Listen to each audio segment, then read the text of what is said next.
কখনো কি ভেবে দেখেছেন যে মানুষটা আজ বিশ্বজয় করছে আর যে মানুষটা আজও শুধু স্বপ্নই দেখছে, তাদের মাঝে আসল পার্থক্যটা কি? পার্থক্যটা শুধু কয়েকটি অভ্যাসের। হ্যাঁ, শুনতে সহজ মনে হলেও এটাই বাস্তবতা। আপনার প্রতিদিনের ছোট্ট ছোট্ট কাজ আপনার রুটিনই ঠিক করে দেয় আপনি কেমন জীবনযাপন করছেন। আজ আমি আপনাদের সাথে শেয়ার করবো এমন 7টি অভ্যাস যা আক্ষরিক অর্থে আপনার জীবনকে পুরোপুরি বদলে দিতে পারবে। আপনি কি প্রস্তুত? তাহলে 1 নং অভ্যাস, সূর্য ওঠার আগেই উঠুন। সকাল 5টায় উঠুন। এই একটি কাজ আপনার পুরো দিনে কন্ট্রোল আপনার হাতে নিয়ে আসবে। যখন গোটা পৃথিবী ঘুমিয়ে থাকে তখন আপনিই পেয়ে যান এক ঝলক প্রশান্তি। একটু নিজের জন্য সময়, এই সময়টা আপনি পড়াশোনা, পরিকল্পনা করা বা ব্যায়ামের জন্য ব্যবহার করতে পারেন। এই একটি অভ্যাস আপনাকে দেবে অন্যদের থেকে বেশি সময়। 2 নং অভ্যাস, দিনের শুরুতে নিজের লক্ষ্য লিখে ফেলুন। মাত্র 2 মিনিট একটা কাগজে আপনি কি কি অর্জন করবেন তা লিখে ফেলুন। এটা আপনার মস্তিষ্ককে ফোকাস রাখবে। আপনি সময় নষ্ট করা বন্ধ করে দিবেন, কারণ আপনি জেনে গেছেন আজ আপনার গন্তব্য কোথায়।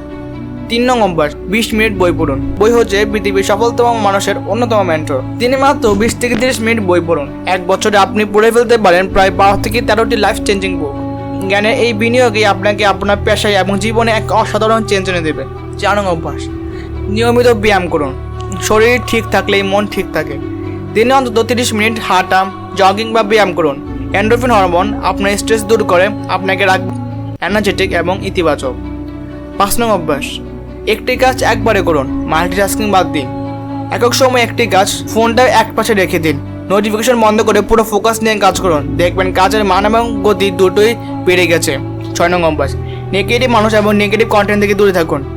আপনি যা দেখেন, যা শোনেন আর যার সাথে সময় কাটান তারা সরাসরি প্রভাব ফেলে আপনার চিন্তাভাবনার উপর, আপনার জীবনযাপনের উপর। যে মানুষ, যে খবর, যে কন্টেন্ট আপনার শান্তি নষ্ট করে তা থেকে দূরে সরে আসুন। আপনার মেন্টাল শান্তি আপনার সবচেয়ে বড় সম্পদ। 7 নং অভ্যাস, আধে ঘুমকে প্রাধান্য দিন। দিনের শেষ অভ্যাসটি পরের দিনের প্রথম অভ্যাসকে নির্ধারণ করে। 7 থেকে 8 ঘন্টার একটি কোয়ালিটি স্লিপ আপনার ব্রেন এবং বডিকে রিফিল করে দেয়। এটি আপনার মেজাজ এবং সিদ্ধান্ত নেওয়ার ক্ষমতা এবং স্বাস্থ্যের বৃদ্ধি। তো এই ছিল এই 7টি লেজেন্ডারি অভ্যাস। দেখতে সহজ, কিন্তু এগুলোর মধ্যেই লুকিয়ে আছে সব সাফল্যের চাবিকাঠি। একদিনে সবকিছু বদলানো যাবে না। আজ থেকে শুধু একটি অভ্যাস বেছে নিন। হতে পারে সকালে ঘুম থেকে ওঠা কিংবা বই পড়া। এটাকে 7 দিন চালিয়ে যান, দেখবেন সেটি আপনার জীবনে একটি অংশ হয়ে গেছে। জীবন বদলানোর যাত্রাটা কোনো বড় বিস্ফোরণ নয়, এটি একটি নীরব বিপ্লব যা ঘটে আপনার ডেইলি রুটিনের ভিত্তিতে। আপনার এই যাত্রা আমি আপনার সাথে আছি। কমেন্টে লিখে যান, নিজের জন্য লড়াই করব। আল্লাহ হাফেজ।